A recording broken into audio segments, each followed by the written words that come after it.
ରାୟଗଡ଼ା ଚୈତି ଗୀତ ଯାହାକୁ ମୁଁ ଲେଖିଥିଲି ଏବଂ କରେକ୍ସନ୍ କରିବା ପାଇଁ ଆଉ ଦୁଇଟି ଭାଇ ମିଶିଥିଲେ। ଆଉ ସେ ଗୀତଟି ମୋ ଡିଟେଲ୍ କାଟି ଦେଇକି ତାଙ୍କେ ଗାଇଥିଲେ ବୋଲିକି ମୋତେ ବହୁତ କଷ୍ଟ ଲାଗିଥିଲା। ତେଣୁକରି ମୁଁ ମୋ ଚ୍ୟାନେଲ୍ରେ ଅପଲୋଡ଼ କରିଥିଲି। ତ ଆଜି ସେଇ ଗୀତକୁ ମୁଁ ୟୁଟ୍ୟୁବ୍ରେ ଅପଲୋଡ଼ କରିବା ପାଇଁ ବୋଲିକି ଭାଇମାନଙ୍କୁ କହିଲି ବା ପରମିସନ୍ ଦେଲି। ନମସ୍କାର ସାଙ୍ଗମାନେ, ମୁଁ ହେଉଛି ସିଧୁ ଟାଙ୍ଗରାଙ୍ଗା। ମୁଁ ଗୋଟିଏ ବହୁତ ହି ଭଲ ଗୀତକୁ ନେଇକି ଆସିଛି, ଯାହାକି ରାୟଗଡ଼ା ଚୈତି ଆମ ରାୟଗଡ଼ା ଡିଷ୍ଟ୍ରିକ୍ଟ ପାଇଁ ବହୁତ ଫେମସ୍ ଗୀତଟିଏ। ତ ଏହି ଗୀତକୁ ମୁଁ ଲେଖିଥିଲି ଆଉ ମୋ ସାଙ୍ଗମାନେ ଗାଇଛନ୍ତି ବା ରାୟଗଡ଼ା କୁଇ ସିଙ୍ଗର ଜଗଦାସ ନାଚିକା ଗାଇଛନ୍ତି। ଏହି ଗୀତକୁ ବହୁତ ପରିମାଣରେ ଆପଣମାନେ ନିହାତି ସପୋର୍ଟ କରିବେ।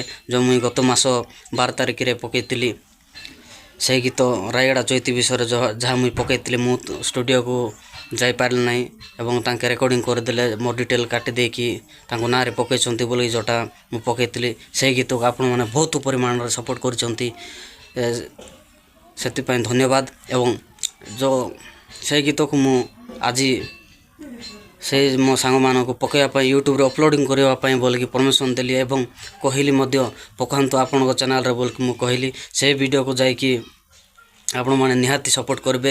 ମୁଁ ତାଙ୍କର ଆଇଡ଼ି ବା ତାଙ୍କର ଚ୍ୟାନେଲ୍କୁ ନିହାତି ମେନସନ୍ କରିଦେବି। ତ ଦେଖନ୍ତୁ ଏହି ଚ୍ୟାନେଲ୍କୁ ଆପଣମାନେ ଯାଇକି ନିହାତି ସପୋର୍ଟ କରିବେ।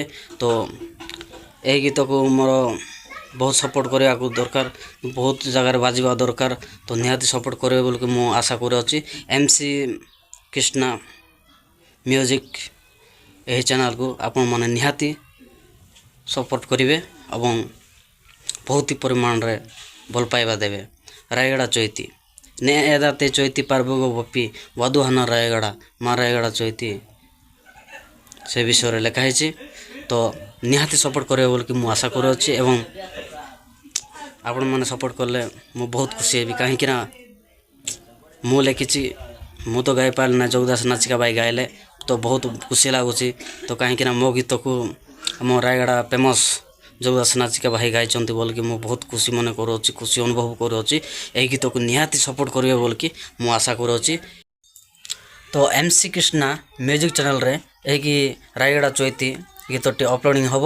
ତ ଫଟାଫଟ ଯାଆନ୍ତୁ ସେଇ MC କ୍ରିଷ୍ଣା ମ୍ୟୁଜିକ୍ ଚ୍ୟାନେଲ୍କୁ ଲାଇକ୍ ସେୟାର ସବସ୍କ୍ରାଇବ୍ କରନ୍ତୁ ଏବଂ ବହୁତ ପରିମାଣରେ ସପୋର୍ଟ କରନ୍ତୁ। ତ ନମସ୍କାର ସାଙ୍ଗମାନେ, ରହିଲି।